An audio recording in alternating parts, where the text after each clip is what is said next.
노장공은 제나라 군사를 크게 무찔러 이겼다. 노장공이 조계에게 묻는다. 경은 한 번 북을 울려 3번이나 북을 울린 적군을 단번에 이겼으니 이 어찌 된 까닭이요. 조계가 대답한다. 대저 싸움은 기운을 주로 삼습니다. 기운이 씩씩한 즉 이기며 기운이 쇠하면 집니다. 북을 울리는 것은 기운을 돋우기 위한 것입니다. 한 번 울리면 기운이 일어나고 2번 울리면 기운이 쇠하고 3번 울리면 기운이 끝납니다. 신은 애초부터 북을 울리지 않고 3군의 기운을 길렀습니다. 적이 3번 북을 울려서 기운이 끝났기에 신은 한 번 북을 울려 기운을 일으켰습니다. 즉 가득한 기운으로 세진한 기운을 막은 셈입니다.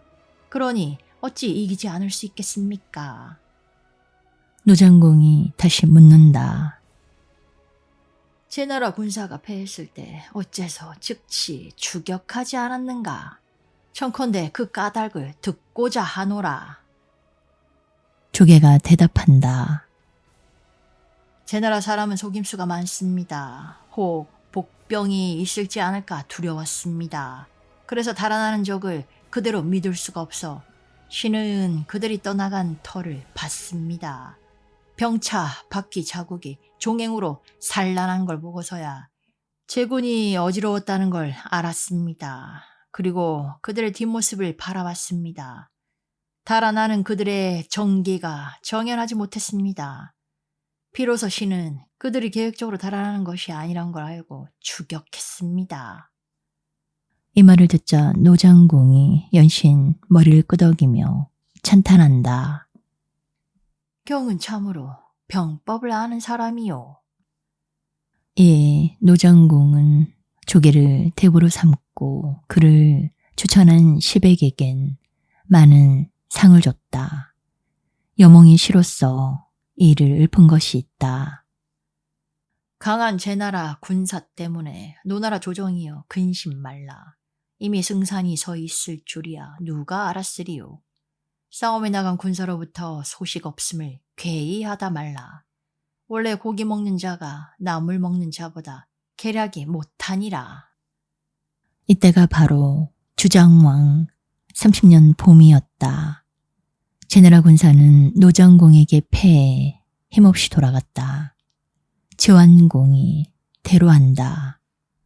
군사가 싸움에 나아가 공 없이 돌아왔으니 이러고야 장차 어찌 여러 나라 제후를 거느릴 수 있으리요. 포수가가 머리를 숙이고 아랜다. 제와 노는 천승의 나라입니다. 그러므로 병세가 서로 비슷합니다. 이는 마치 주인과 객과 같아서 강하고 약한 것이 뚜렷하지 않습니다.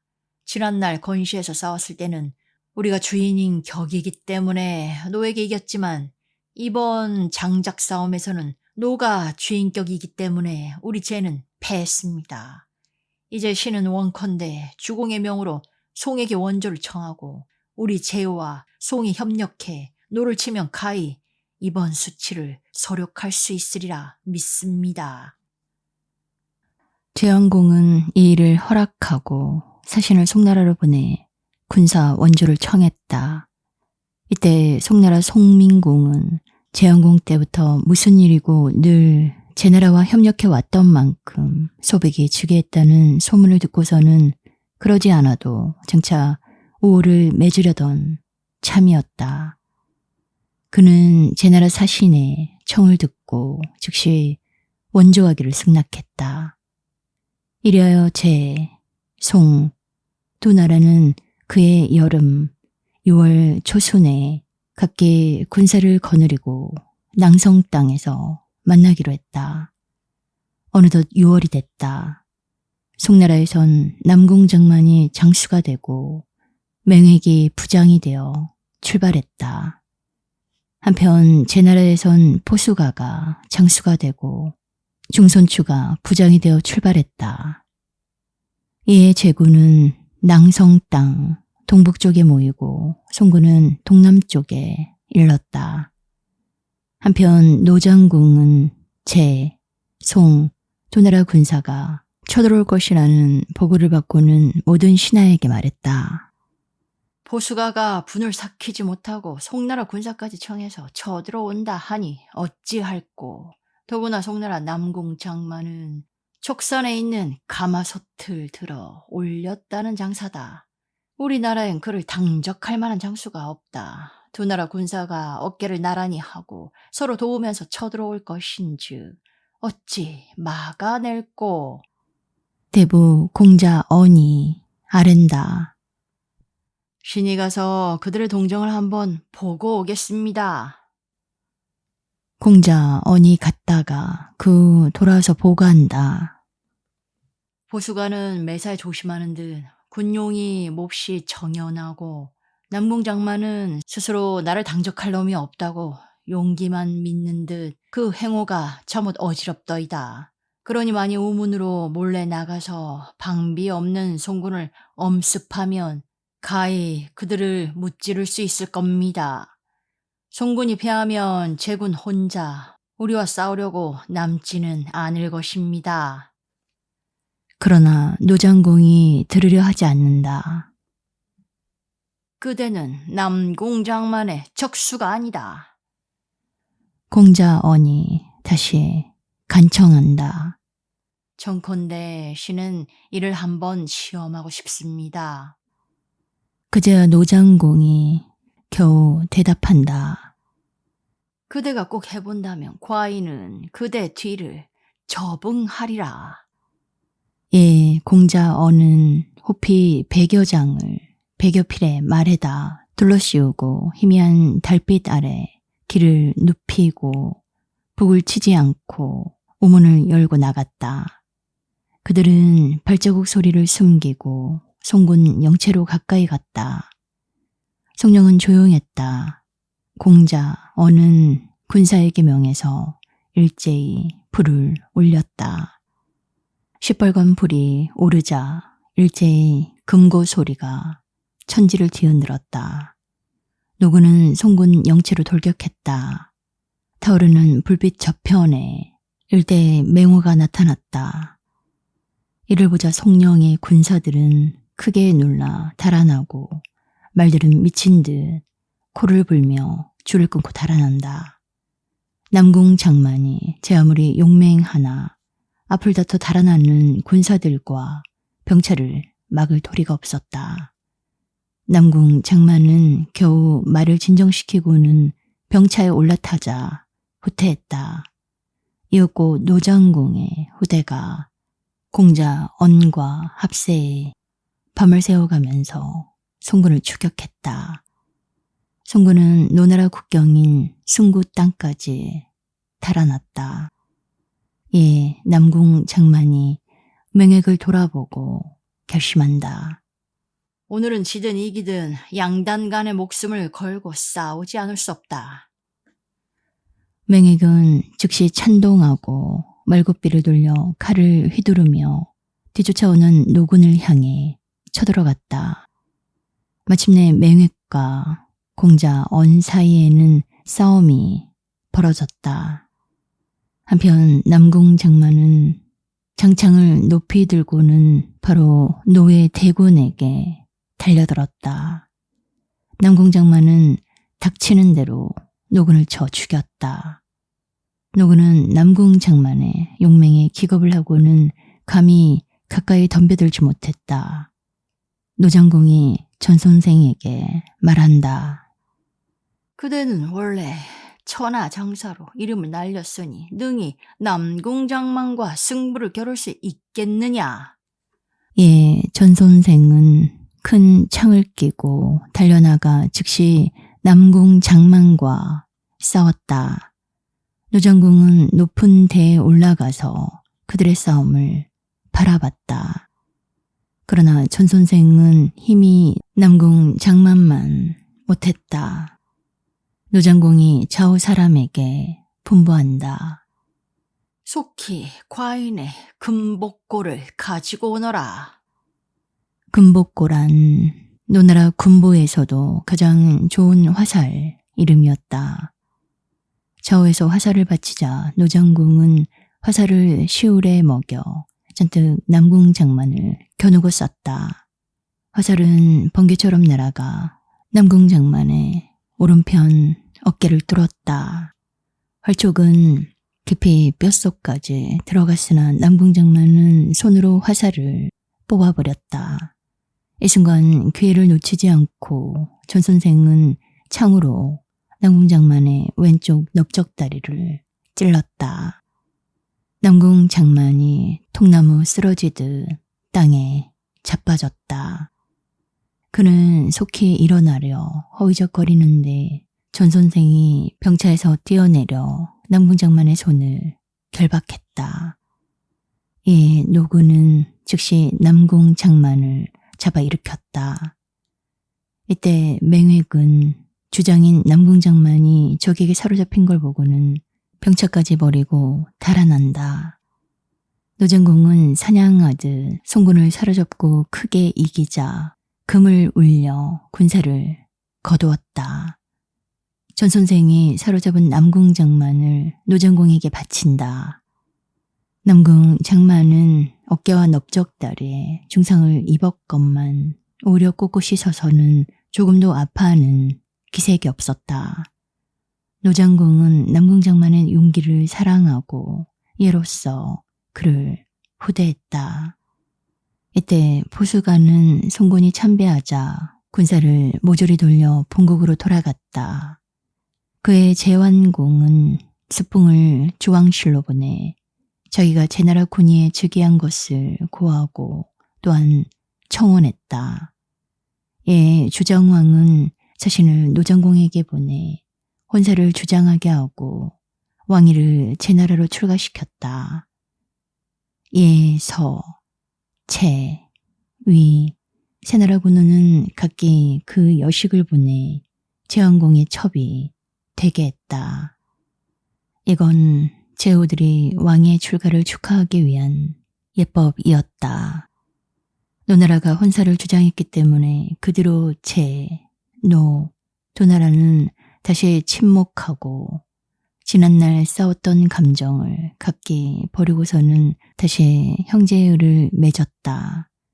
그해 가을에 송나라에 큰 홍수가 있었다. 이 소문을 듣자 노나라 노장공은 우리 노는 이미 죄와 우호를 맺었거늘 어찌 송만을 미워할 수 있으리요. 하고 사자를 보내 위문했다. 송나라는 노나라의 위문에 감격하고 또한 사람을 노나라로 보내 회사하는 동시에 남궁 장만을 돌려보내주면 더욱 감사하겠다고 청했다. 노장공은 즉시 쾌락하고 남궁 장만을 송나라로 돌려 보냈다. 이로부터 제, 노, 송, 세 나라는 서로 침묵하고 지금까지의 모든 감정을 버렸다. 여몽이 시로써 이 일을 읊은 것이 있다. 건시와 장작 땅에서 서로 승부를 다투더니 또 승부에서 송군이 패하였도다. 승부는 종잡을 수 없는 것, 결국 손해뿐이니 어찌 우호를 맺고 서로 안전한 것만 같으리요. 한편 남궁 장만은 오랜만에 본국으로 돌아갔다. 송민공이 남궁 장만을 놀린다. 내 지난날은 그대를 존경했으나 그대는 노나라 제수라. 그러므로 내 이유는 그대를 존경하지 않으리라. 이 말을 듣자 남궁 장만은 크게 부끄러워하면서 물러갔다. 곁에서 대부 구목이 송민공을 간한다. 임금과 신하는 예법으로서 사괴할 것이지 희롱하면 못 씁니다. 희롱하면 공경하지 않게 되며 공경하지 않으면 태만하며 태만한즉 예가 없습니다. 그렇기 때문에 심지어 폐륜과 시역까지도 일어납니다. 그러니 주공은 삼가하고 상가합시오. 그러나 송민공이 웃고 대답한다. 과인과 남궁 장만은 서로 무관한 사이라. 어찌 그가 감정을 두리오. 이때는 주장왕 15년이었다. 이에 주장왕은 병으로 붕어했다. 그래서 태자, 호재가 천자에 위에 올랐다. 그가 바로 주의왕인 것이다. 한편 주장왕이 세상을 떠났다는 부음은 송나라에서도 전해졌다. 이때 송민공은 궁인들과 함께 몽택에서 놀고 있었다. 송민공은 남궁 장만으로 하여금 촉각놀이를 시켰다. 원래 남궁 장만은 남들이 흉내낼 수 없는 절등한 한 가지 재주를 가지고 있었다. 창을 공중으로 던져 올리는 재주였다. 창이 하늘 높이 몇 길이나 솟아오르다가 떨어지면 그는 그것을 낱낱이 손으로 받되 100번에 한 번도 쉴 수가 없었다. 모든 궁인이 그 재주를 보고자 원했다. 그래서 송민공은 남궁 장만을 불러 함께 놀게 된 것이다. 이에 남궁 장만은 분부를 받고는 한바탕 척극 재주를 부렸다. 이를 보자 모든 궁인은 박수갈채를 하며 격찬하고 부러워했다. 송민공은 슬며시 남궁 장만을 시게 하는 맘이 일어나 이맛살을 찌푸렸다. 송민공이 내시에게 박국을 가져오라 분부했다. 그리고 남궁 장만과 내기를 걸되 이긴 자는 진자에게 금으로 만든 말에다 술을 가득 부어 먹이기로 했다. 원래 박국만은 송민공의 장기였다. 그러니 남궁 장만이 어찌 송민공을 당적할 수 있으리요. 남궁 장만은 5판을 겨뤄 5번을 다 졌다. 동시에 벌주 5마를 마셨다. 어찌 제정신을 차릴 수 있으리요. 몹시 취한 그는 몸을 연신 비틀거리면서도 항복할 뜻이 없었다. 이번은 꼭 이길 자신이 있습니다. 한 판만 더 두사이다. 송민공이 빙그레 웃으며 또 놀린다. 그대 같은 죄수는 항상 지는데 성수가 난 사람이다. 어찌 과인에게 이길 수 있겠느냐? 이 말을 듣자 남궁 장만은 무안하고 분해서 대답도 못했다. 이때 밖에서 궁씨가 들어와 아랜다. 주왕실에서 사신이 오셨습니다. 어째 왔다느냐? 정왕이 붕어하시고 세왕이 등극하셨다고 합니다. 송민공이 말한다. 주위에 새로 왕이 즉위하셨다면 마땅히 사자를 보내 조상하는 동시 새 왕에 대해서 경하할 일이다. 이때 남궁 장만이 아랜다. 신은 아직 왕도의 번화한 거리를 구경하지 못했습니다. 원컨대 사명을 받잡고 이번에 한번 가보고자 합니다. 송민공이 크게 웃으면서 또 실없는 소리로 그를 놀린다. 우리 송나라에 비록 사람은 없지만 어찌 죄수를 사자로 보낼 수 있으리요? 이 말에 모든 궁인이 크게 웃었다. 남궁 장만의 얼굴이 더욱 붉어졌다. 송민공이 말끝마다 오금을 박는 바람에 그는 부끄러움이 분노로 변했다. 더구나 술까지 되취한 남궁 장만은 분노를 참다 못해 드디어 신하와 임금의 분별마저 잊었다. 남궁 장만이 벌떡 일어나 송민공을 크게 꾸짖는다. 무도한 홍구나, 죄수가 사람을 어떻게 죽이는지 아느냐? 예, 송민공도 대로했다. 이 죄수놈이 어찌 이다지도 무례하느냐? 송민공은 조금 전에 남궁 장만이 하늘로 집어 던지며 재주를 부리던 그 창을 성큼 움켜잡고는 남궁 장만을 찔렀다. 그러나 남궁 장만은 순간 몸을 비키면서 곁에 있는 박국을 번쩍 들어올려 송민공을 후려 갈겼다. 딱 소리가 나면서 송민공은 헛개비처럼 나동그라졌다. 남궁장만은 즉시 나동그라진 송민공 위에 올라탔다. 새똥이 같은 주먹으로 송민공을 연거푸 내리쳤다. 슬프고 애달다. 송민공은 남궁장만의 억센 주먹에 소리 한번 못 지르고 죽었다. 모든 궁인은 끔찍스런 참경을 보고는 크게 놀라 제각게 흩어졌다. 송민공을 죽인 남궁장만은 더욱 녹이 발발했다. 식은 벌떡거리면서 그는 창을 이끌고 나갔다. 그는 조문을 나가다가 때마침 들어오는 대부 구목과 만났다. 대부 구목이 묻는다. 주공은 지금 어디 계시오? 남궁장만이 대답한다. 무도한 혼군이 예법을 모르기에 내가 이미 죽여버렸소. 구목이 웃고 말한다. 장군이 취했구려.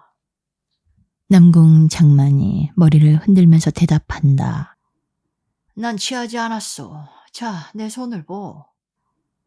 남궁장만은 왼통 피투성이가 된 손을 내보였다. 그제야 구목은 기급을 하고 놀라더니 곧 정색하면서 꾸짖는다. 시역한 도저가 하늘이 있다면 내 죄를 용납하지 않으리라.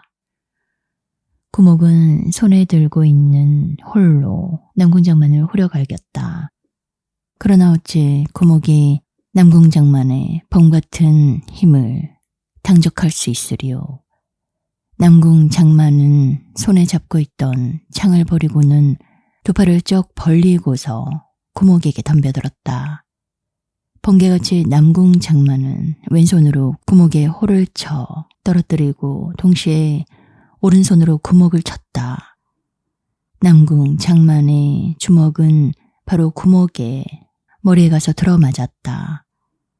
순간 구목의 두 골은 피를 쏟고 부서졌다.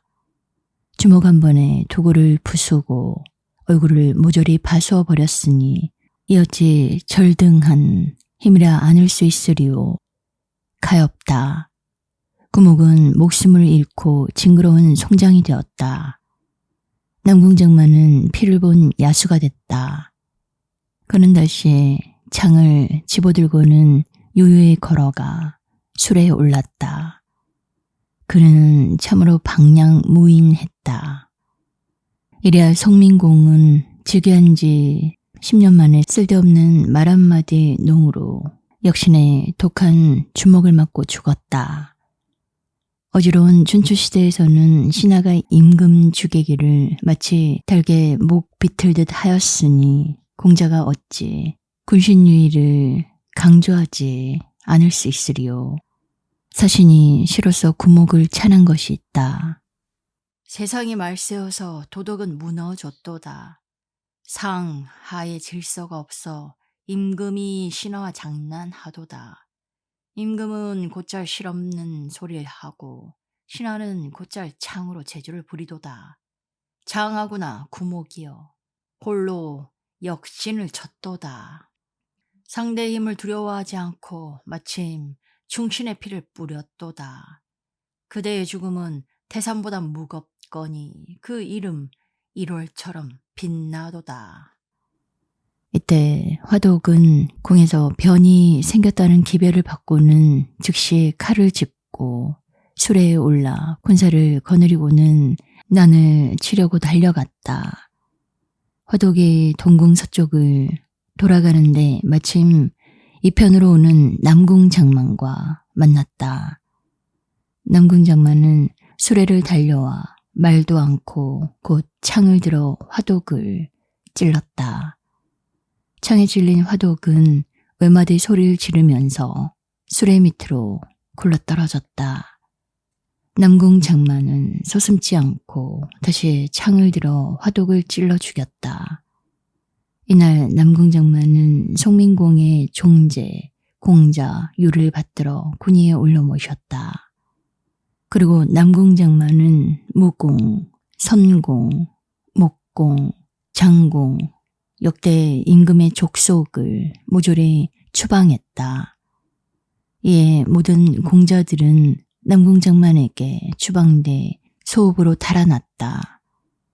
그리고 공자 어설은 박당으로 달아났다. 남궁 장만이 말한다.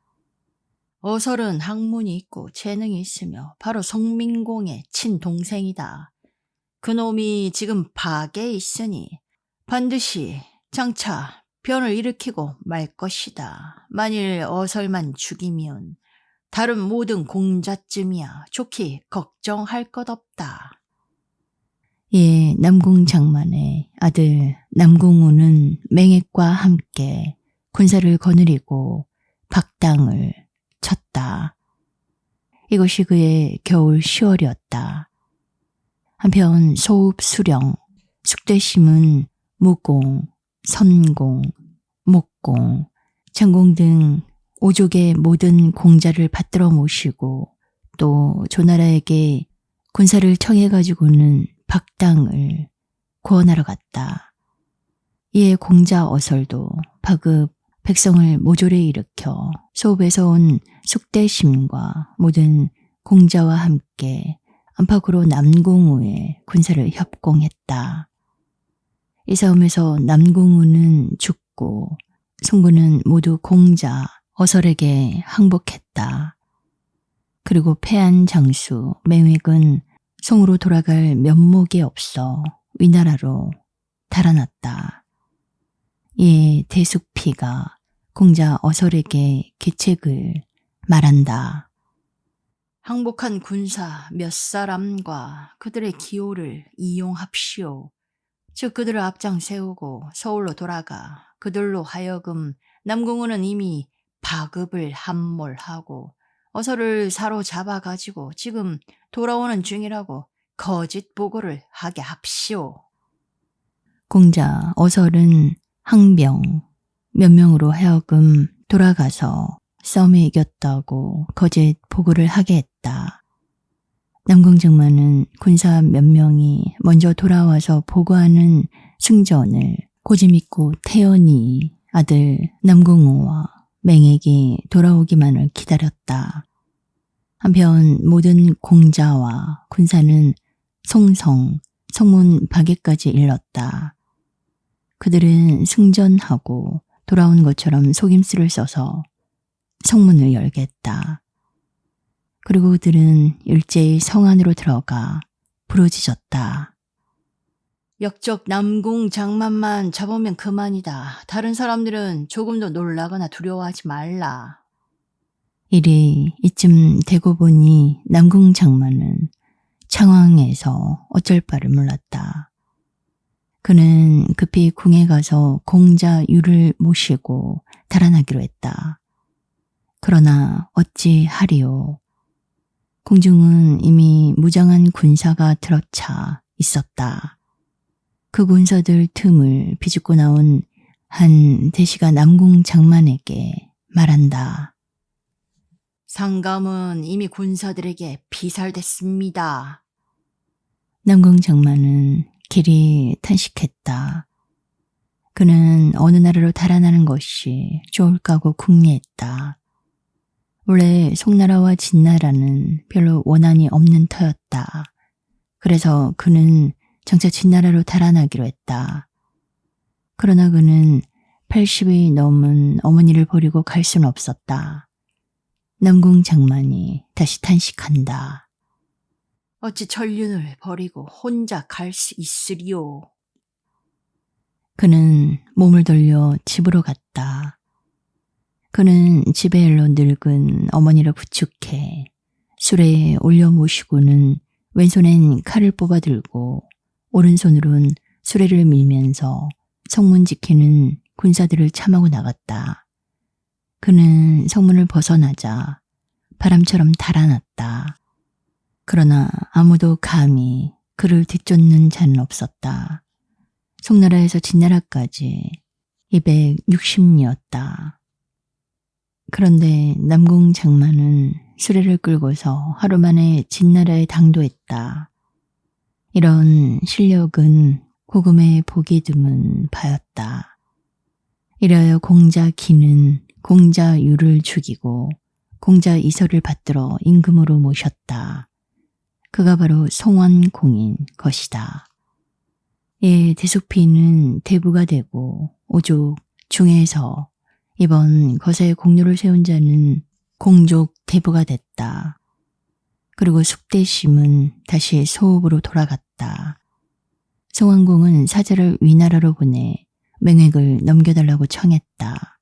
그리고 또 사자를 진나라로 보내 남궁장망도 잡아 보내주기를 청할 작정이었다.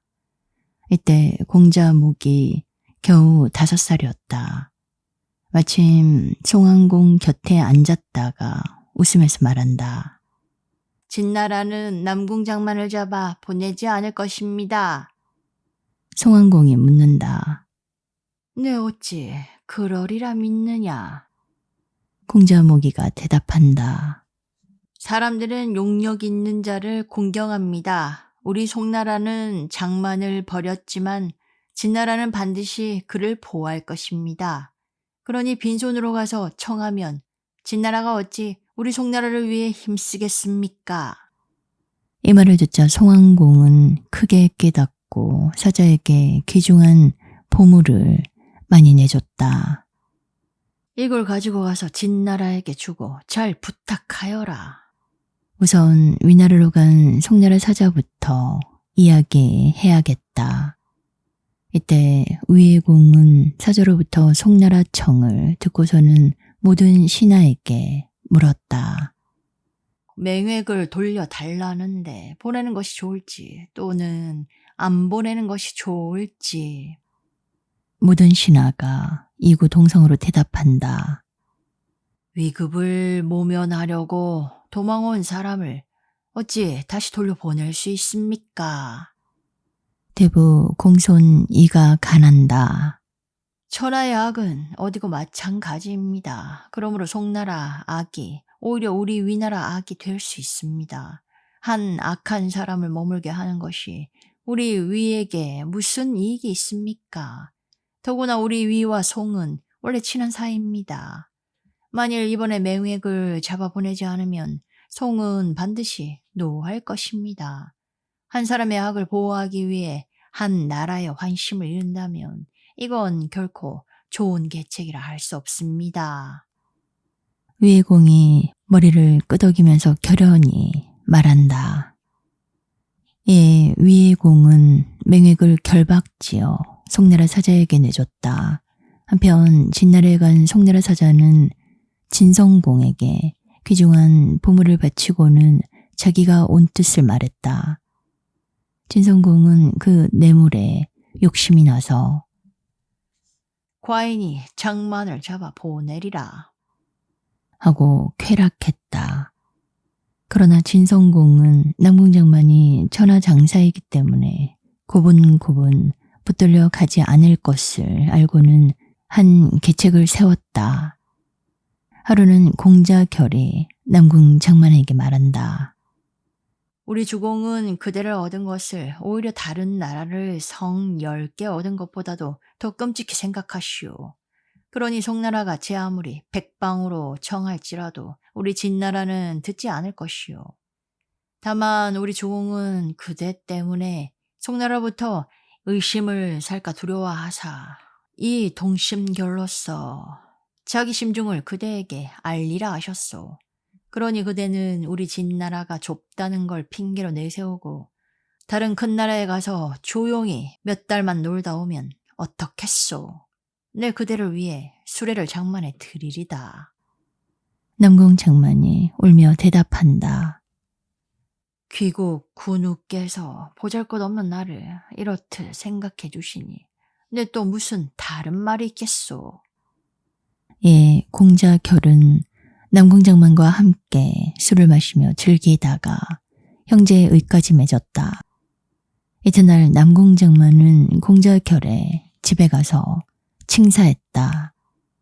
공자결은 남궁장만을 반가이 영접했다. 술상이 들어오고 비첩들까지 들어와서 섬섬 옥수로 다투어 남궁장만에게 술잔을 권했다. 남궁장만은 사양치 않고 계집들이 권하는 대로 술을 받아 마시며 크게 취했다. 마침내 남궁장만은 몸을 가누지 못하고 자리 위에 쓰러졌다. 공자결이 문을 열고 바깥을 향해 손짓한다. 난데없는 역사들이 들어와 서피 푸대에다 대체에 쓰러진 남궁장만을 넣었다. 그리고 그들은 쇠 힘줄로 장만이 들어있는 서피 푸대를 묶었다. 이래여 진선공은 남궁장만과 그 늙은 어머니까지 한데 잡아 송나라 사자에게 내줬다. 송나라 사자는 남궁장만 모자를 잡아 넣은 함차를 몰고는 불철주야하고 돌아가는 도중이었다. 송나라로 가는 도중에서 남궁장만은 비로소 술이 깼다. 그는 전신의 힘을 다 내어 몸을 파동댔다. 그러나 쇠 같은 서피 가죽과 소 힘줄로 된 동아줄에서 벗어날 순 없었다. 거의 송나라 성 가까이 일렀을 때였다. 서피 가죽도 여기저기 찢어져서는 남궁장만의 손과 발이 다 밖으로 삐져나왔다. 이를 보자 압송하던 군인들은 사정없이 새뭉치로 치고 짓지어서 남궁장만의 팔다리를 모조리 분질러 놓았다. 송환공의 하령으로 맹액과 남궁장만은 함께 시장으로 끌려나갔다. 그리고 그 두 사람은 무수한 새망치에 맞아 결국 고깃덩어리로 변했다. 송환공은 다시 백정에게 명해 남궁장만과 맹에게 살점을 떠서는 소금에 절이게 하고 그 인육을 모든 신하에게 나눠줬다. 신하된 자라서 능히 임금을 섬기지 못하는 자는 이 소금에 절인 고기를 보아라. 남궁장만의 80 노모도 죽음을 당한 것은 물론이다. 여몽이 시로써 이 일을 탄식한 것이 있다. 어미와 자식이 임금 섬길 줄 몰랐으니 그 전륜한 힘이 아깝구나. 죽는 자리에서 지난 일을 후회한들 못하리오. 다음날 역신에게 좋은 본보기가 되었도다. 송환공은 소읍에 있는 숙대심의 공로를 갚기 위해 소읍을 부영으로 승격시키고 숙대심을 소의 주인으로 삼았다. 그리고 화독이 이번 난에 죽었기 때문에 그 아들을 사마로 등용했다. 그 후로 화씨는 대대로 송나라 대부가 됐다. 한편 제나라 제왕공은 정작에서 대패한 후 군사를 일으켰던 것을 몹시 후회했다. 이에 제왕공은 국가의 모든 정사를 관종에게 맡기고는 날마다 부인들과 함께 술이나 마시며 즐겼다. 혹 나라의 일을 아뢰는 자가 있으면 제왕공은 말했다. 왜 중부에게 고하지 않고 과인에게 왔느냐? 이리하여 그는 모든 일을 관중에게 쓸어 맡기고는 일체 간섭하지 않았다. 이때 수초라는 아이가 있었다. 수초는 제왕공의 총애를 받는 미동이었다. 수초는 공중 내정에 가까이 있으려고 바깥에서 드나들기 불편하다 하여 공중에 머무르면서 제왕공을 섬겼다. 이에 제왕공은 더욱 그를 귀엽게 보고는 총애하고 신망하고 잠시도 자기 좌우에서 떠나지 못하게 했다. 또 제나라 옹읍에 한 사람이 있었다. 그의 이름은 무였다. 그래서 사람들은 그를 옥무라 했다. 옥무의 자는 여간이 원래 위인이 권모 쓸 책도 능하려니와 겸하여 음식을 요리하는 솜씨가 대단했다. 한 번은 위가 병으로 들어놓은 일이 있었다. 이때 여간은 오미를 갖춰 훌륭한 요리를 해다 바쳤다. 위인은 여가가 만든 음식을 먹고는 병이 나았다. 그래서 여가는 궁중에 드나들게 됐다. 그는 또 맛있는 음식을 만들어 수초에게 아첨하기를 잊지 않았다. 이래야 수초는 여가를 제왕공에게 천거했다. 제왕공이 여가에게 묻는다. 내 능히 맛난 음식을 만들 수 있느냐? 만들 수 있습니다. 제왕공이 여가에게 농조로 말한다. 일찍이 날짐승과 네 발 가진 짐승과 벌거지 종류와 가진 생선 맛은 여러 번 먹어봤으나 아직 사람 고기 맛은 어떤지 모르겠다. 여가는 아무 대답 않고 물러갔다. 여가는 점심상에 찐고기 한 쟁반을 바쳤다. 그 고기는 젖먹는 염소 새끼 고기보다 연하고 매우 맛이 좋았다. 제왕공은 어떻게 만난지다 먹고 난 후에야 여가를 불렀다. 그 무슨 고기관데 그토록 맛이 있느냐? 여가가 무릎을 꿇고 아랜다. 그것은 사람 고기입니다. 그제야 제왕공은 크게 놀랐다. 사람 고기라면 그걸 어디서 구했느냐? 여가가 태연히 대답한다. 심히 큰 자식은 이제 겨우 3살입니다. 신이 듣건대 임금께 충성하는 자는 가정을 돌보지 않는다고 합디다. 상감께서 아직 사람 고기를 맛보지 못하셨다 하기로 신은 즉시 자식을 죽여 요리를 만들었습니다. 이 말을 듣고는 제왕공은 한참 있다가 물러가거라. 하고 분부했다. 그런 뒤로 제왕공은 여가를 몹시 총애하고 신망했다.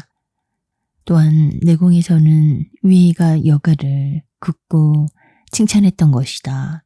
그런 뒤로부터 수초와 여가는 안팎으로 손이 맞아 절친한 사이가 되었다. 그들은 다 속으로 관중을 좋게 생각하지 않았다.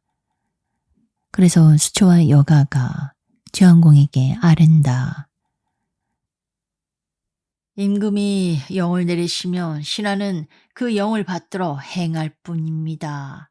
그런데 지금 주공께서는 이것저것 할 것 없이 모든 걸 중부에게만 맡기시니 이는 흡사 우리 제나라에 임금이 없는 거나 다름없습니다. 제왕공이 웃고 대답한다. 중부는 과인의 팔다리나 다름없다.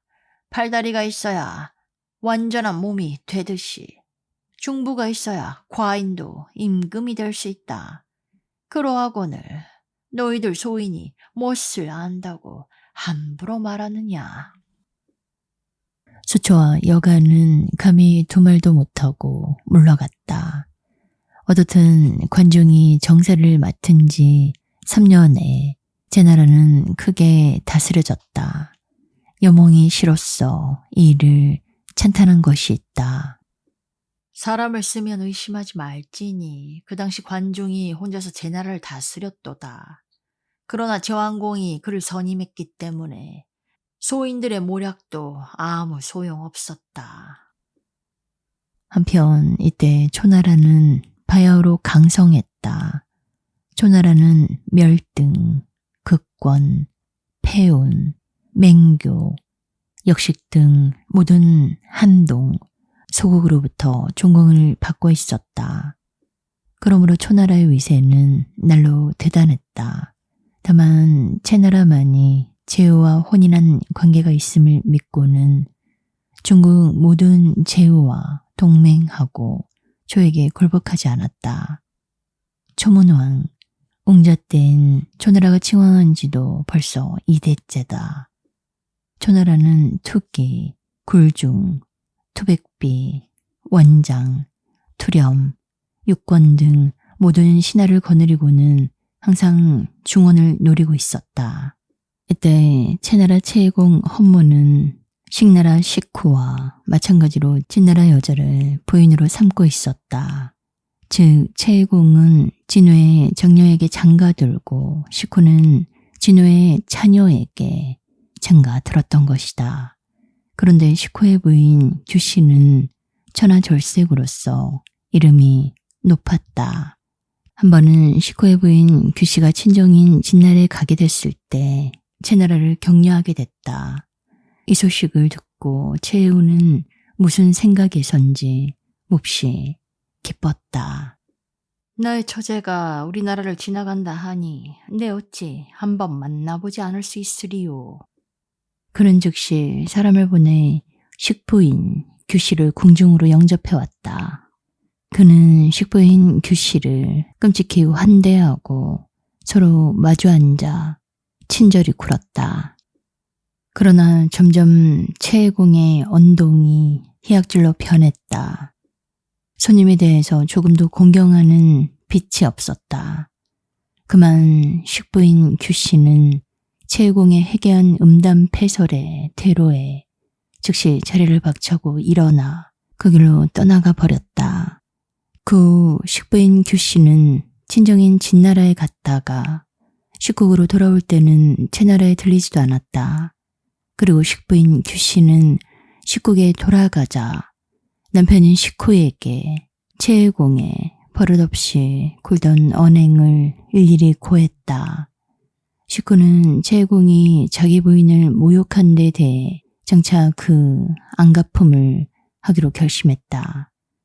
이에 식구는 초나라 사자를 보내고 조공을 바치는 동시 초문왕에게 비밀히 고했다.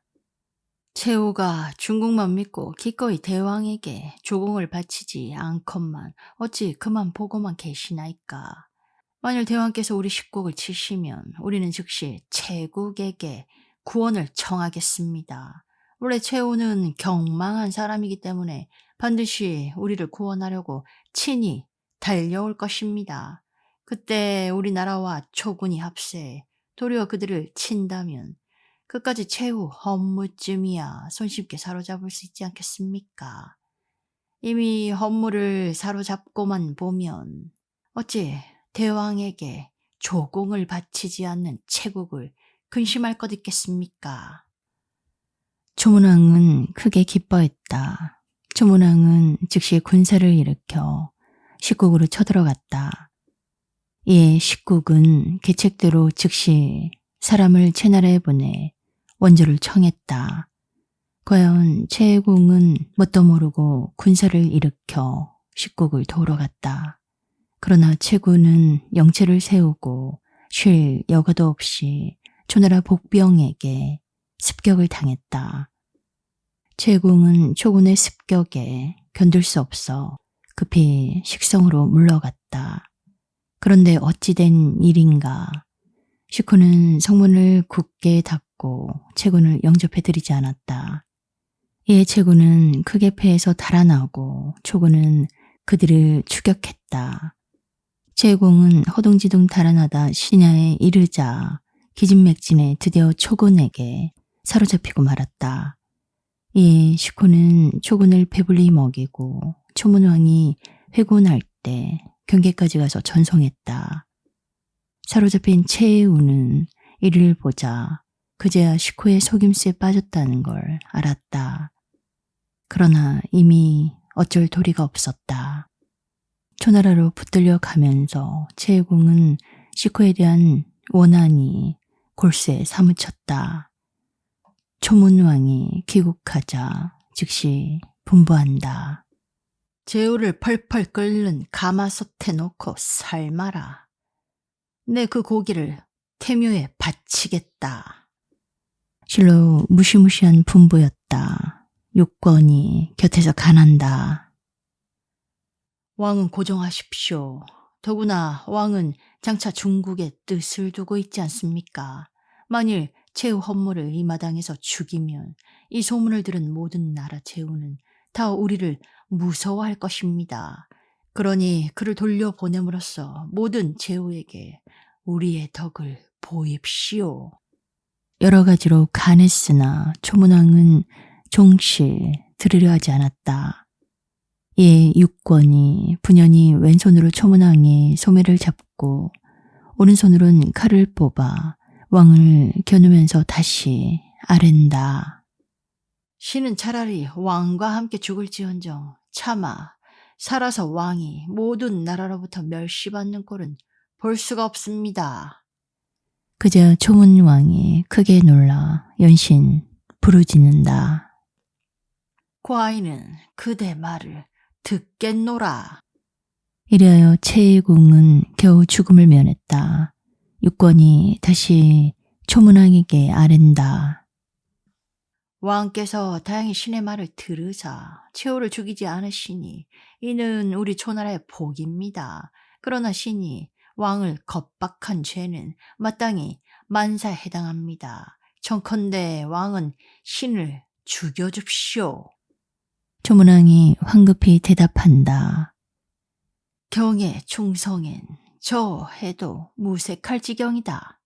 과인이 어찌 경을 처벌할 수 있으리오. 그러나 육권은 왕께서는 비록 신을 용서하시지만 신이 어찌 자기를 용서할 수 있으리오. 하고 칼로 자기 발을 끊었다. 그리고 큰 소리로 외친다. 신하된 자로서 왕에게 무례한 자는 나의 꼴을 보아라. 초문왕은 이를 보고 크게 놀라 신하에게 명해 육권의 끊어진 발을 대부에 소중히 모셔두도록 분부했다. 그리고서 초문왕은 간언을 듣지 아니한 자기 허물을 뉘우쳤다. 그 의원이 치료해서 육권의 상처는 아물었으나 그는 보행을 잘 못했다. 초문왕은 육권을 대원으로 삼고 성문을 장악하게 하고는 존칭하여 대백이라 불렀다. 예, 초문왕은 채의궁을 채나라에 돌려보내기로 하고 전송하는 뜻에서 크게 잔치를 베풀었다. 많은 여자들이 잔치 자리에 흥치를 돋으려고 악기를 연주했다. 그들 중 쟁을 탄주하는 한 여인이 있었다. 용모가 매우 수려했다. 초문왕이 채의궁에게 손가락으로 그 여자를 가리키며 말한다. 저 여자는 제 색이 겸비하오. 가히 군우에게 한 잔 술을 바치게 하리이다. 예, 그 여자는 왕의 명을 받고 큰 잔에다 술을 가득 부어 채공에게 올렸다. 채공이 술잔을 받아 마시고 그 잔을 초문왕에게 올리며 만수합시오. 하고 덕담했다. 초문왕이 웃으며 묻는다. 군우는 평생에 절세 미인을 본 일이 있으신지요? 이 말을 듣자 채공은 식후의 속임수 때문에 자기가 초에게 패하고 붙들려 오게 된 그 원수를 갚고자 결심했다. 아마 천하 여자 중에서 식후의 부인처럼 아름다운 여자는 없을 것입니다. 참으로 하늘 사람이지요. 이 땅 위에 인간이라곤 할 수가 없습니다. 그 자색이 어떻기에 그렇듯 칭찬하시오. 눈은 가을 물 같고 뺨은 도화 같고 모든 동작은 정중하여 극히 사랑스럽지요. 나는 아직 그런 미인을 보지 못해소이다. 초문왕이 길이 탄식한다. 과인이 그 식부인을 한번 볼 수 있으면 고대 죽어도 한이 없겠소. 채공이 슬며시 권유한다. 군우의 위엄으로서 무엇이 어려울 것 있겠습니까? 더구나 한 여자쯤이야 전 생각만 있으시다면 극히 쉽지요. 이 말을 듣고서 초문왕은 크게 기뻐했다. 그들은 서로 대치하자 잔치를 파했다. 이래하여 채공은 살해하고 호랑이 굴에서 빠져나가듯 본국으로 돌아갔다. 한번 채공의 말을 들은 뒤로 초문왕은 식부인 규씨를 손아귀에 넣고자 사방을 순수한다는 명목을 내세우고는 드디어 식국으로 갔다. 이에 식후는 도중까지 나가 초문왕을 영접해 친히 관사를 열고는 조당에다 대언을 베풀었다. 식후가 초문왕의 술을 빌며 술잔을 올린다. 초문왕의 술잔을 받고는 웃으며 말한다. 지난날 과인은 군우의 부인을 위해 약간 수고한 바 있습니다. 이제 과인이 이곳까지 왔는데 군우의 부인은 어째서 과인에게 술 한 잔 권하기를 아끼시오. 식구는 초문왕의 위세에 눌려 감히 거역하지 못하고 허리를 굽신거리며 즉시 내궁으로 사람을 보냈다. 이윽고 환패의 소리가 나면서 부인 규씨가 성장하고 따로 담요를 펴고 초문왕에게 제배했다. 그러나 초문왕은 답례도 하지 않았다. 규씨가 백옥잔에 술을 가득 부어 두 손으로 공손히 올리는데 손과 옥빛이 서로 영롱해서 극히 아름다웠다. 초문왕은 이를 보자 크게 놀라 속으로 과연 천상 여자구나. 인간 세상에서 보기 드문 바다. 감탄하고 친히 그 술잔을 받들려 했다. 그러나 규씨는 유유히 그 잔을 곁에 있는 궁인에게 주어 대신 바치게 했다. 초문왕은 그 술잔을 받아 단숨에 마셨다. 그자 식부인 규씨는 다시 재배하고 내궁으로 들어가 버렸다. 이때부터 초문왕은 식부인에 대한 욕심이 불붙었다. 그러나 잔치가 파하자 초문왕은 하늘 수 없이 관사로 돌아갔다. 그날 밤 초문왕은 잠을 이루지 못하고 전전반칙했다. 이튿날 초문왕은 답례한다는 명목으로 친히 관사에서 잔치를 베풀고는 식후를 청했다. 그리고 사방에 다 비밀이 무장한 군사를 매복시켰다. 식후는 곧 잔치 자리에 일렀다. 식후가 술이 얼근히 취했을 때였다. 초문왕이 크게 취한 체하면서 식후에게 주정한다. 과인은 군우의 부인께 큰 공이 있어 이제 3군이 이곳에 있거니 군우의 부인은 능히 과인을 위해 한 잔 술을 권하지 못하실까. 식후가 미안한 듯이 사양한다. 원래 식국은 조그만 나라이므로 모든 상국의 분부를 일일이 받들 수는 없는 형편입니다. 이 점 널리 하촉합시오. 초문왕이 대뜸 주먹으로 술상을 치며 꾸짖는다. 너는 의리를 배반하고 감히 교묘한 말로 나에게 거역하는구나. 좌우에 아무도 없느냐? 어찌 과인을 위해 이 필부를 사로잡아 끌어내리지 않느냐? 식후는 변명할 여가도 없었다. 매복하고 있던 군사들이 졸지에 쏟아져 나왔다. 초나라 장수 원장과 초단이 성큼 잔치 자리로 뛰어 올라가 식후를 당장 잡아내려 결박했다. 초문왕은 즉시 일어나 친히 군사를 거느리고는 식나라 궁으로 들어가서 식부인 규씨를 찾았다. 식부인 규씨는 변이 일어났다는 보고를 듣고서는 탄식한다. 범을 방으로 끌어들였으니 누구를 원망하리오. 다 나라의 불찰이었구나. 규씨가 후원으로 가서 우물에 몸을 던지려던 참이었다. 마침 달려온 초나라 장수 투단이 창으로 규씨의 앞을 가로막으며 소매를 잡고 아랜다. 부인은 식후의 목숨을 건지고자 않으십니까? 왜 부부가 다 함께 죽으려 하십니까? 식부인 규씨는 이 말을 듣자 죽지도 못하고 머리를 숙였다. 투단은 규씨를 데리고 초문왕에게로 갔다. 초문왕은 식나라 종묘의 신의를 참하지 않겠다는 것을 다짐했다. 초문왕은 군중에서 식부인 규씨를 자기 부인으로 삼고 술의 식구는 초나라로 돌아갔다. 사람들은 규시의 눈 언저리가 도와 같다 해서 그녀를 도와 부인이라 했다. 오늘날에도 한양부 성에 도화동이 있고 그곳에 도화 부인 묘가 있다.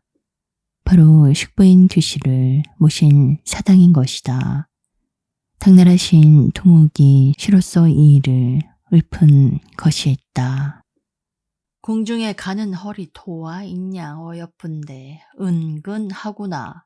말없이 몇 봄을 지났던고 필경 그녀 때문에 식국은 망해버리고 가엾다. 다른 남자를 섬기는 신세가 됐구나.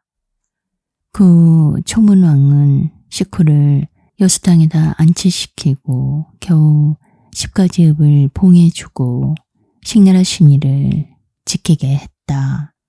그러나 얼마 안이 가서 식후는 원통한 분을 참지 못해 병으로 세상을 떠나고 말았다.